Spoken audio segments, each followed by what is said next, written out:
Lately there's been this trend on Instagram of sharing 10 games to get to know me. I thought this was a really nice idea because it's not your typical list of all-time greatest games. It's more personal. As I added my 10 titles to the thread, I found myself listing mostly games from my childhood and adolescence. Games that are highly nostalgic and special to me in some way. I thought it would be fun to make a separate list like this for each of the game consoles I grew up with, and I'm starting with the Sony PlayStation. If you don't see your favorite titles here, don't be alarmed, these are just games that I grew up with. I didn't get to play Xenogears or Castlevania Symphony of the Night as a kid, so please don't hate me for that. Without further ado, here are my top 10 PS1 games from my childhood that I still love today. Number 10. Jet Moto.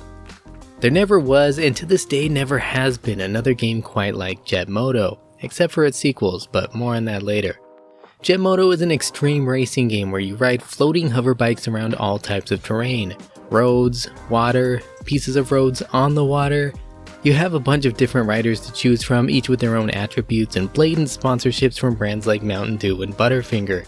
There's a ton of riders in each race and a nice variety of environments to traverse, from beaches to forests and snowy cliff sides. There's even a metallic track suspended thousands of feet in the air over a glowing cityscape. It's like Rainbow Road, only not. This is probably my favorite track, although I'm also partial to the snow levels. The handling of the vehicles is perhaps the most impressive and unique aspect of the game. In addition to the basic functions of accelerating, steering, and using turbo boosts, you can freely rotate your bike on every axis, which is key to navigating the complex terrains. This also lets you perform all kinds of flips and tricks in the air. There's even a stunt mode option that rewards you for pulling off tricks by refilling your turbo boosts, and having a nice audience clap for you. This is really the only way to play in my book. The game can be quite tough, which is why as a kid I always just used the cheat code to unlock all the levels and just have fun with it. I grew up with the original Jet Moto, but if you're interested in diving into this series, you'd be better off picking up Jet Moto 2, since it includes all the tracks from the first game and a bunch of new ones. As for Jet Moto 3, you might just want to skip it altogether, but that's a story for another day. Number 9. Tony Hawk's Pro Skater. Tony Hawk's Pro Skater came out at a time when skateboarding was all the rage. Me and all my friends were into it, and there weren't a lot of other skateboarding games out there. Sure, there was Street Skater, which was fun, but the controls were all wonky. Tony Hawk came in and perfected the genre. It just felt right. It was perfect. You could freely skate around the game's carefully crafted environments, challenge your friends head-to-head, or enjoy the many challenges of career mode. In career mode, it wasn't enough to just skate around and get a high score. You had objectives to fulfill, secret items to find, objects to smash, and all of this within a time limit. Of course, you're rewarded for this by unlocking new levels, skaters, and gear. I feel a little funny listing this game as it's far from a PlayStation exclusive. However, at the time, it was the best version of the game. The N64 cartridge couldn't compete with the sound quality of the PS1 CD format, and the sound was very important in this game due to its awesome soundtrack. You really wanted to hear these songs again and again. I don't know what else I can say about this game that hasn't been said before. Everyone knows this franchise by now, but if you were there when it came out, you know just how much it deserved all of its success. And sure, Tony Hawk's Pro Skater 2 was arguably a better game, but this is my list and I grew up with the first one. Number 8. Jammer Lammy. Jammer Lammy is a spin-off of Parappa the Rapper. Before I go any further, let us quickly talk about Parappa the Rapper. I love Parappa the Rapper, and it could have easily gotten this spot on the list. Parappa was a game unlike anything the world had seen before, not only because of its very unique graphical style of paper-thin 3D character sprites, it was also the very first music game that I was ever aware of. I'm not sure if it created the genre, but it definitely popularized it and did it in a brand new way. It was nearly perfect too. The music is infectious, the gameplay is addictive, the characters are lovable, and the story is funny and relatable. Honestly, the only downside is just how short it is. That's why I'm giving the spot on this list to Jammer Lammy. Parappa's widely known, but I feel like Lammy never got the recognition it deserved.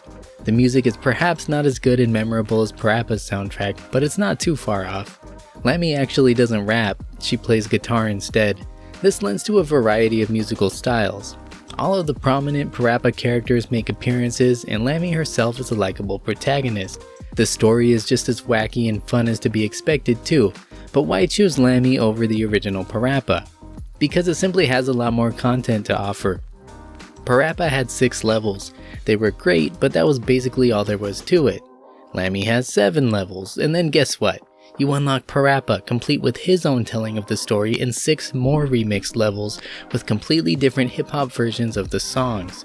As if twice the content wasn't already enough, there are also competitive and cooperative multiplayer modes for 2 players. You can go head to head or team up with a friend playing as any combination of Lammy, Parappa, and Lammy's alter ego Rammy. And forget Parappa's disappointing PS2 sequel.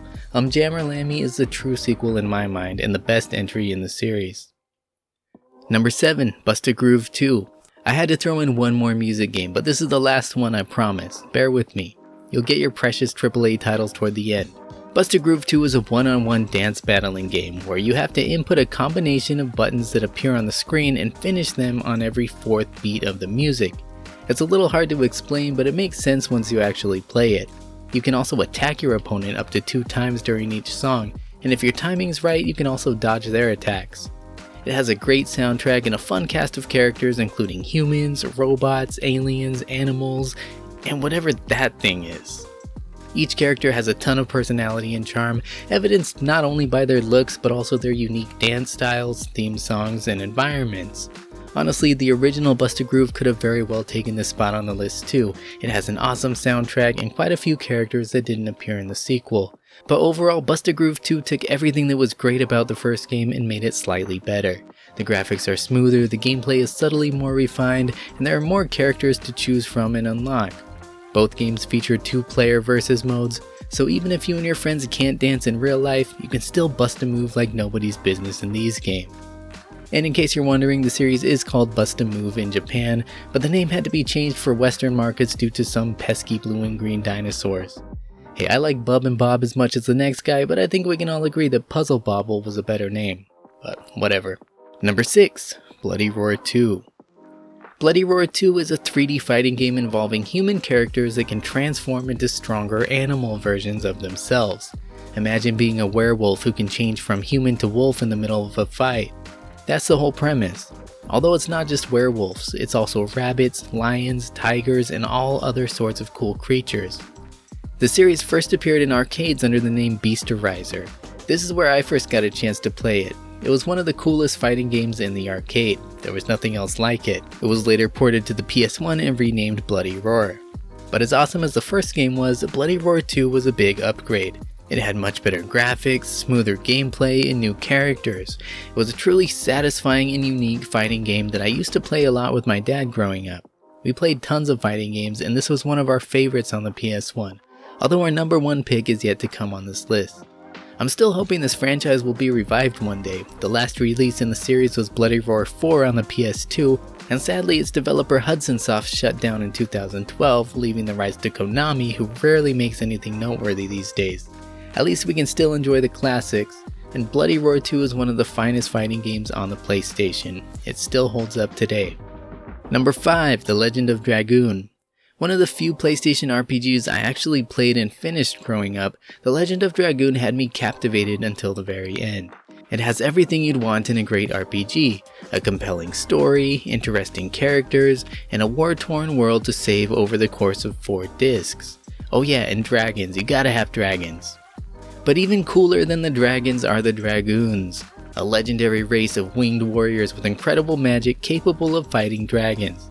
And surprise, you and your friends all inherit the powers of the Dragoons. You'll use these powers in your journey to stop a rampaging evil empire from its global conquest and discover the truth behind the black monster that destroyed your town and killed your family as a child. There's a lot of plot twists to uncover, and the pacing of the game is great. Rarely will you find yourself totally lost, although there are plenty of different paths to explore. I really enjoy the combat system in the game. It's traditional turn-based with a twist. Each character is capable of learning different combo attacks as they level up, except Shauna, who wields a bow. These physical attack combos require you to press a series of buttons at the right time to pull them off. Some of the trickier moves can take some practice to master. I think this turned off a lot of people from the game, but I loved it. Maybe it's because of my love for rhythm games, but I think it adds a lot of excitement and involvement to the typical turn-based battle systems of most RPGs. Then you have magic attacks and Dragoon transformations. The whole thing was just so cool. In fact, when I was recording footage for the video, I had a really hard time putting it down. I think a full playthrough might be in order, and perhaps a separate video too. Number 4. Crash Bandicoot. Crash Bandicoot was the very first game I could afford to buy for my PlayStation.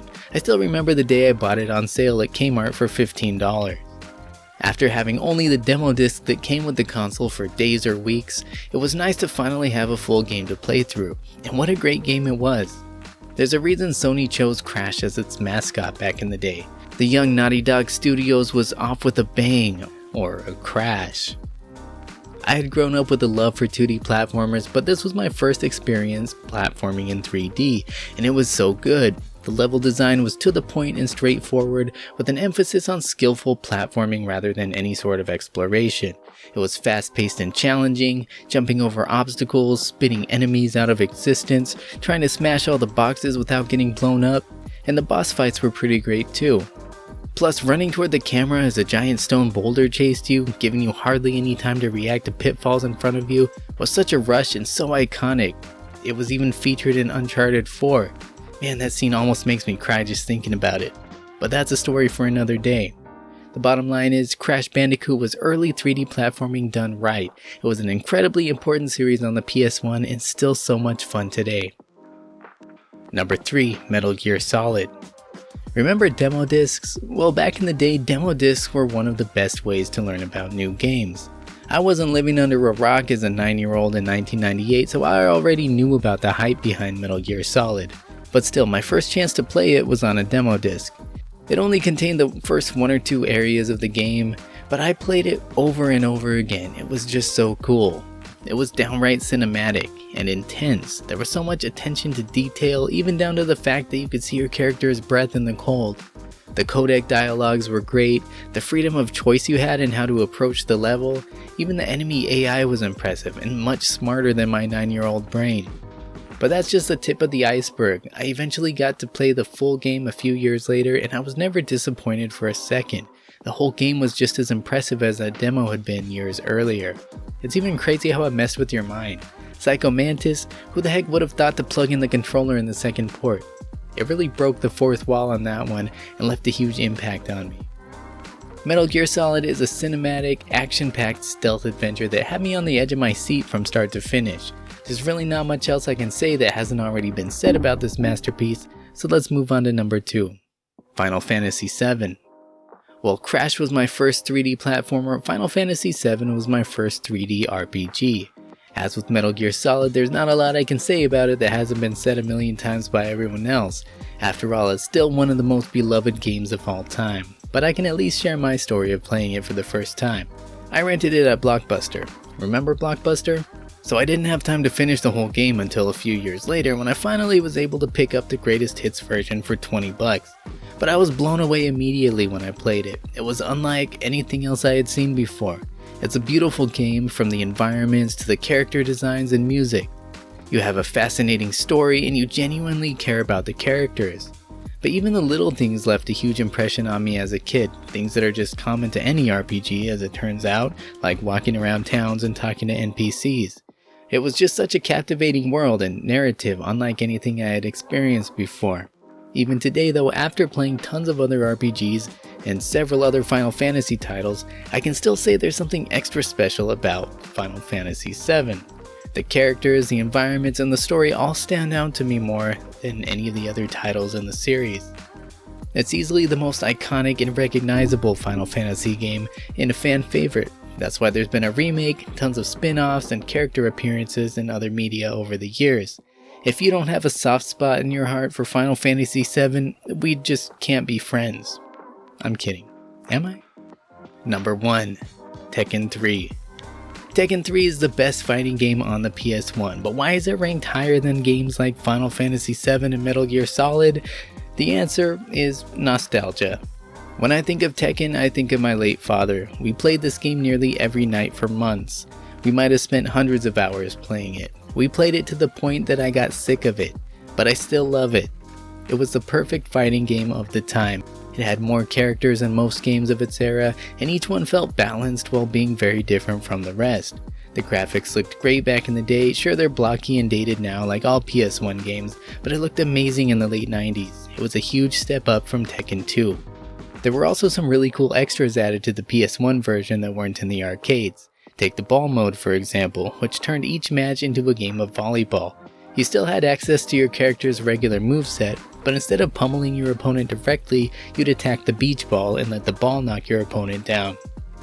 There's also the force mode, which turned the game into a side-scrolling beat-em-up.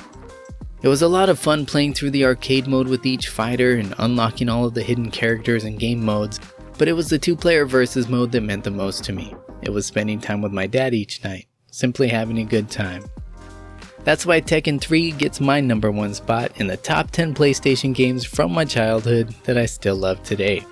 But I'd love to hear from you. What are your favorite PS1 games from back in the day, and what do they mean to you? Until next time, take care. Thanks for watching.